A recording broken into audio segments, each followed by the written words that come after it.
Hello friends, welcome to my channel. Friends, AP ఆర్జీఎస్కి సంబంధించి మనకి సెకండ్ పేజ్ రిజల్ట్స్ అయితే రిలీజ్ చేసేసారు.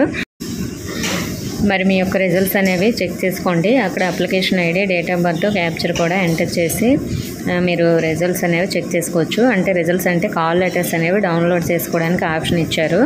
మరి మీరు కాల్ లెటర్ డౌన్లోడ్ చేసుకోండి. ఒకవేళ కాల్ లెటర్ డౌన్లోడ్ చేసేటప్పుడు మీకు డౌన్లోడ్ అవ్వకపోయినా, లేదంటే నాట్ సెలెక్టెడ్ అని ఉన్నా కూడా మీరు సెలెక్ట్ అవ్వనట్లే. So maximum call letter download అవ్వదు. ఎవరికైతే సీట్ వచ్చిందో వాళ్ళకే అవుతుంది. సో ఒకవేళ మీకు కాల్ లెటర్ డౌన్లోడ్ అయినా కూడా అక్కడ నాట్ సెలెక్టెడ్ అని ఉంటే మాత్రం మీకు సెలెక్ట్ అవ్వనట్లే సెకండ్ పేజ్కి. సో మరి థర్డ్ పేజ్ ఏమైనా ఉంటే దాంట్లో మీరు సెలెక్ట్ అయ్యే అవకాశం ఉంటే అప్పటి వరకు వెయిట్ చేయండి.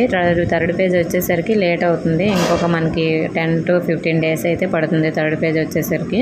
సో మరి సెలెక్ట్ అయిన వాళ్ళైతే మీకు ఇచ్చిన డేట్లో కౌన్సిలింగ్కి అయితే వెళ్ళండి. డాక్యుమెంట్స్ ఏమేమి ఉండాలో ఆల్రెడీ వీడియో చేశాను కదా. సో అలాగే మీకు ఇచ్చిన కాల్ లెటర్లో కూడా డాక్యుమెంట్స్ ఉంటాయి. ఇంకా ఏమైనా డౌట్స్ ఉంటే కామెంట్ చేయండి. ఇన్ఫర్మేషన్ వస్తే వీడియోని లైక్ చేసి మీ ఫ్రెండ్స్కి షేర్ చేయండి. మన ఛానల్ సబ్స్క్రైబ్ చేసుకుని థ్యాంక్ యూ ఫర్ వాచింగ్.